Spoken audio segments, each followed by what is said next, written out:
사도행전 26장 24절부터 29절의 말씀을 한 절씩 봉독하도록 하겠습니다. 제가 먼저 읽겠습니다. 바울이 이같이 변명하매 베스도가 크게 소리를 내어 이르되 바울아 네가 미쳤도다. 네 많은 학문이 너를 미치게 한다 하니 바울이 이르되 베스도 각하여 내가 미친 것이 아니요 참되고 온전한 말을 하나이다. 왕께서는 이 일을 아시기로 내가 왕께 담대히 말하노니 이 일에 하나라도 아시지 못함이 없는 줄 믿나이다. 이 일은 한쪽 구석에서 행한 것이 아니니이다. 아그리빠 왕이여 선지자를 믿으시나이까? 믿으시는 줄 아나이다. 아그리빠가 바울에게 이르되 내가 적은 말로 나를 권하여 그리스도인이 되게 하려 하는도다. 바울이 이르되 말이 적으나 많으나 당신뿐만이 아니라 오늘 내 말을 듣는 모든 사람도 다 이렇게 결박된 것 것 외에는 외에는 나와 같이 되기를 하나님께 원하나이다 하니라. 아멘. 소설가 알랭드 보통이라고 하는 이 소설가가 이제 쓴 책에 보면은 인간이 가지게 되는 이제 불안의 여러 가지 원인들에 대해서 이렇게 이야기를 하는데 그 중에 하나가 기대감이라는 것 때문에 우리 인간이 불안감을 가지게 된다라고 이야기하는 부분이 있습니다. 내 주변에 있는 어떤 타인, 상대방을 이제 바라볼 때에 그 사람은 나와 비슷한 수준이야, 나와 동등한 수준에 있어라고 하는 그 기대감을 가지고 있는데 그 기대감이 이제 어긋나게 될 때, 그로 인해서 그 사람이 그 누군가가 나보다 더 나은 위치로 나아가게 되고 나보다 물질을 더 많이 소유하게 되거나 어떠한 더 소위 잘나게 되면은 그러한 기대감에서 어긋나게 되면서 이제 포모로 인한 이제 불안이 오게 된다, 불안을 느끼게 된다라고 하는 이야기를 이제 그렇게 이야기하는 부분이 있었습니다. 그러한 불안을 이제 우리가 느끼게 되면은 그런 불안 가운데서 우리가 또 하나의 감정을 느끼게 될 것인데요. 그런 불안으로 인해서 이제 위축이 되고 내 자신에 대한 어떤 초라함을 발견하게 되지 않을까? 나는 왜 이렇게 초라할까? 저 사람은 나보다 더 잘나게 됐는데 나는 왜 아직도 이러한 수준에서 벗어나지 못하는 것일까? 라고 하는 이러한 자기 자신에 대한 비하, 위축, 초라함, 보잘것없음에 대한 그러한 감정을 느끼게 될 것입니다. 그런데 이러한 자기 자신에 대한 그 초라함을 느끼는 것은 꼭 상대방이 나와 비슷한 수준에 있다라고 하는 그 기대감 속에서만, 그 기대가 어긋날 때만 느끼는 것은 아닐 것입니다. 이제는 우리가 온라인 이 시대를 또 함께 살아가고 있지 않습니까? 온라인에서나 오프라인에서 그 누가 되었든 간에 그 사람들이 살아가는 이 생활 수준, 그 사람들이 누리고 있는 것들을 우리가 언제나 어디서나 쉽게 접할 수 있게 되다 보니까 그 사람들이 가지고 있는 것들을 보면서 쉽게 나 자신에 대한 어떤 초라함에 빠질 때가 매우 많다라는 것이죠. 바울이 그러한 환경에 있지 않았나 싶습니다. 24장부터 26장의 내용을 읽어보면 이제 바울이 유대인들로부터 고발을 당하게 돼서 이제 체포가 돼서 일어나는 그러한 일들을, 그 과정을 다루고 있는데, 그러한 과정 가운데에서 바울이 그러한 것을 쉽게 느낄 수 있는 환경 속에 있지 않나 싶다라는 것이죠. 그가 오늘 본문에서 이제 그가 있던 이 가이사랴라고 하는 이 지방에 있었는데, 이 가이사랴는 로마 총독이 거처하는 곳이었습니다. 그러니까 총독이 있는 곳이니 그 지역이 어떠했겠습니까? 로마 제국의 권력과 번영을 느낄 수 있을 만한 곳이 아니었겠습니까? 그리고 그곳을 대표하는 정말 세상을 다 가졌다라고 말할 수 있는 그러한 권력자, 정말 정점에 있는 그 사람들 앞에 이제 오늘 본문에서 바울이 서서 이야기를 하고 있는 것이죠. 근데 바울은 어떠한 위치에 있습니까? 상대적으로 그 사람들은 총독이고 왕이고 권력을 다 누리고 있는, 세상의 모든 것들을 다 가진 자들인데, 그에 반해서 바울은 초라한 죄수의 신분으로 서 있다라는 것이죠. 그런데 오늘 본문을 포함해서 24장부터 26장에서 나오는 바울의 모습을 살펴보게 되면, 그로 인해서 바울이 느낄 수 있는 위축이나 혹은 어떠한 자기 자신에 대한 어떤 초라함 같은, 자기 자신에 대한 그러한 감정들이 전혀 느껴지지 않는다라는 것입니다. 오히려 당당하게, 내가 죄수의 신분이라 할지라도 당당하게 자기가 할 말을 하고 있다라는 것이죠. 그가 죄를 짓지 않고 결백하기 때문에 그 당당한 것인가?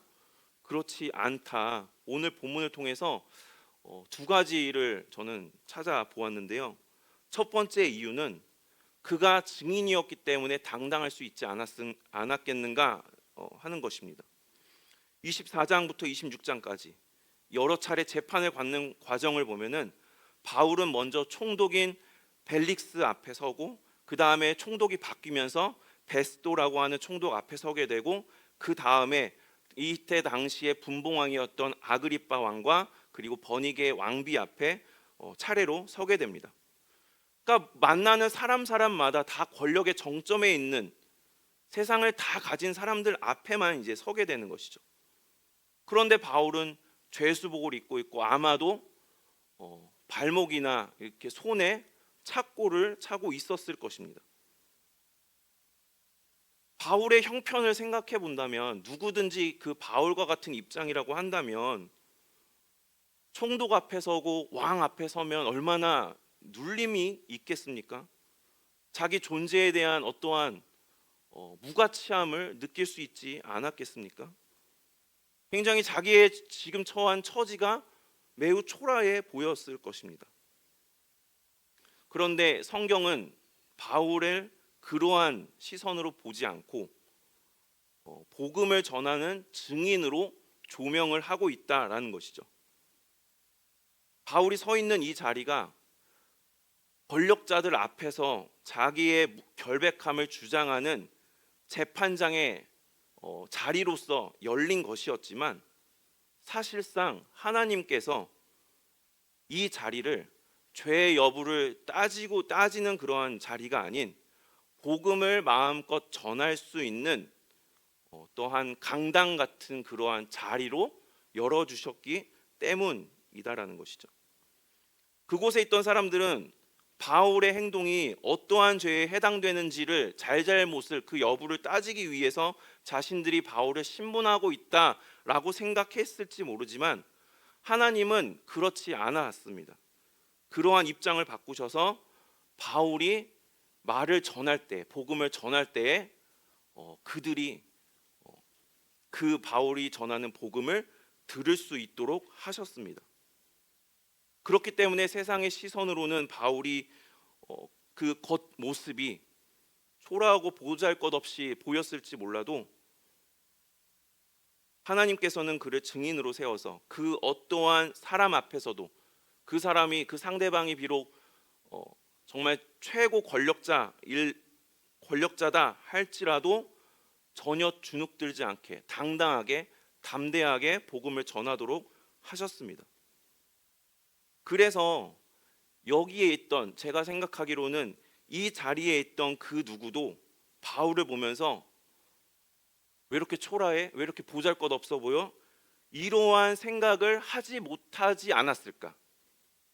오히려 그의 말을 듣는 동안에 그에게 압도당해서 오히려 당황하게 되는, 어쩌면 총독과 왕이 그 말에 너무나 압도가 되다 보니까 체면을 구기는 모습마저 보여주고 있는 것처럼 이제 보입니다. 이렇게 그 사람이 겉보기에는 지금의 현실이 초라해 보인다 할지라도, 우리가 이 바울의 모습을 통해서 힘이나 지위나 아니면 어떠한 소유의 여부는 그 사람을 초라하게 만드는 어떤 절대적인 그러한 기준, 이런 것이 되지 못한다는 것을 우리는 이 본문을 통해서 다시 한번 확인할 수 있지 않은가. 오히려 그 모든 것들을 압도하고 있는 것은 복음이고, 그리고 그 복음을 전하는 증인이 될 때 이 겉모습, 조금 허름한 옷차림이라 할지라도 그것을 넘어서 당당하게 담대하게 우리를 세우는 힘이 되어주지 않는가라고 우리가 생각해 볼 수 있다라는 것이죠.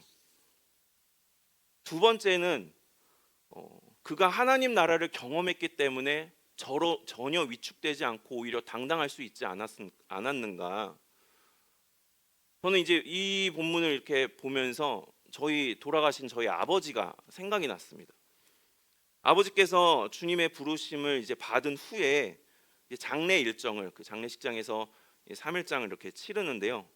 그때 제가 받았던 인상 깊은 어떤 장면이 있었는데, 보통 이제 빈소 앞에 근조 화환들이 쫙 놓이지 않습니까? 사람들이, 여러분들이 막 보내주셔가지고 바로 저희 옆 빈소에서 진짜 대단하셨던 분이었던 것 같습니다. 생전에 굉장히 대단하신 분이시고 그 집안이 굉장히 대단한 집안이었던 것 같습니다. 그래서 화환들을 막 그 옆에 빈소에 이렇게 보내시는데, 제가 이렇게 다녀본 장례식장들 중에서는 가장 많은 화환이 놓인 곳이 아니었나 싶습니다.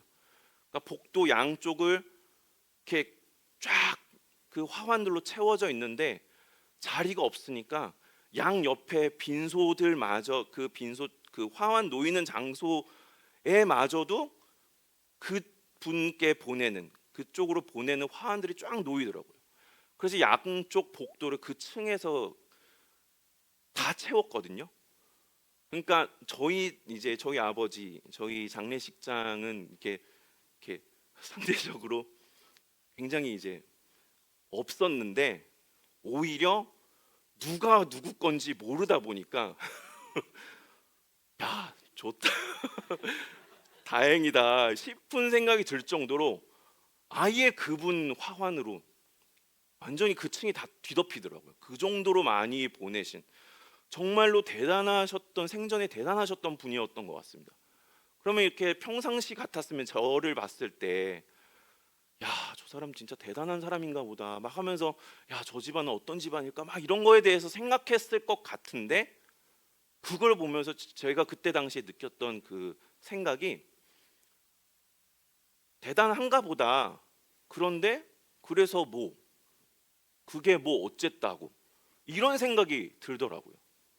그러니까 왜 그런 생각이 들었냐면, 제가 여기서 이제 몇 번 이렇게 말씀드린 적이 있지만, 저희 아버지께서 하나님의 부르심을 받을 때, 이건 정말 하나님의 부르심이다라고 그 너무나도 그 분명한 그 경험을 하고 나니까, 그 경험을 하고 나서 그 감동과 여운이 이렇게 가시기도 전에 한 이틀째 되는 날이었던 것 같습니다. 그 감동이 아직 이렇게 마음 가운데, 이 10년 가운데 가득 남아 있는 상태에서 딱 보니까 전혀 부럽지가 않은 겁니다. 그게 어쨌다고, 우리 아버지는 천국 가셨는데 이런 생각이 막 들더라고요. 그러니까 지금은 먹고 사는 문제 때문에 막 아둥바둥 살고 있는데, 그때 내가 그랬었지라는 생각을 이제 본문을 이렇게 보면서 그 생각을 이제 하게 됐는데, 그때 당시에도 제가 그러한 경험 하나 때문에 그런 생각이 들었는데, 바울은 어떠했을까라는 것이죠. 바울은 정말 제가 감히 상상도 할 수 없는, 생각도 할 수 없는 늘 하나님의 인도하심과 경험과, 그리고 하나님의 나라를 늘 경험하며 살았겠지 않습니까? 물론 이렇게 힘들고 막 흔들리는 때도 있었겠지만, 바울이 경험하는 그 하나님 나라, 하나님의 그 존재, 그리고 그가 가게 될 하나님의 품 안에 대한 그 확신이 너무나도 분명했기 때문에, 총독들 앞에서 정말 휘황찬란한 옷차림과 하고 몸에 걸치고 있는 어떠한 장신구들, 번쩍번쩍한 그런 모습, 근데 그에 비해서 초라한 자신의 허름한 모습, 그렇지만 그 앞에서도 그게 어쨌다고, 나는 하나님 나라 늘 경험하며 살아가는 사람인데 라는 그런 어떤 자신감이 그 안에 있지 않았을까. 우리가 세상을 살아가면서 이리저리 막 치일 때가 많죠. 우리는 연약한 존재이기 때문에 나는 왜 이러지? 나는 왜 이런 모습이지? 초라해지기도 하고 한없이 내 이런 자신의 내 얼굴을 바라보면서 정말 어떤 때는 참 세상 쓸모없어 보인다 뭐 이런 생각이 들 때도 있을 것 같고, 세상을 막 이렇게 주변을 둘러보면 다 부러운 것 천지이겠지만 그 모든 것을 압도할 수 있는 것들이 하나님 나라를 경험하며 살아가는 삶이 되지 않겠는가. 결론적으로 우리가 이러한 두 가지 이유를 생각을 해볼 때, 우리가 세상의 것들에 우리 스스로 우리 내 자신을 위축시키고 초라하다 여기고 이럴 수 있겠지만, 오히려 그러지 아니하고 당당하고 담대하게 나아가는 그런 삶이 이제 되기를 우리가 원하는데, 그러한 우리의 삶이 될 수 있도록 하나님께서 우리를 증인의 삶으로 이끌어 주시기를 소망합니다. 우리 한 사람 한 사람이 하나님의 나라를 정말 그러한 것들을 바라볼 때 전혀 정말 대단하다 이런 것 전혀 들지 않고, 그게 뭐 나는 하나님 나라를 경험하며 살아가고 있는데 라는 생각이 오히려 튀어나올 수 있도록 하나님 나라를 경험하게 하시는 하나님의 그 은혜가 우리 모두에게 있기를 소망합니다. 세상의 힘과 세상의 풍요로움, 우리를 계속해서 작아지게 만들고 보잘것없게 만들려고 하지만, 주님의 자녀로서 주님의 길을 걸어가는 우리는 그런 것들에 흔들리는 존재가 아니라는 것을 우리가 다시 한번 이 시간 가운데 상기하면서, 오히려 바울이 29절에서 말하는 것처럼 당신들도 나와 같이 되기를 원하나이다 라고 우리가 당당하게 이야기할 수 있고 자랑할 수 있는 그런 삶이 될 수 있기를 간절히 소망합니다.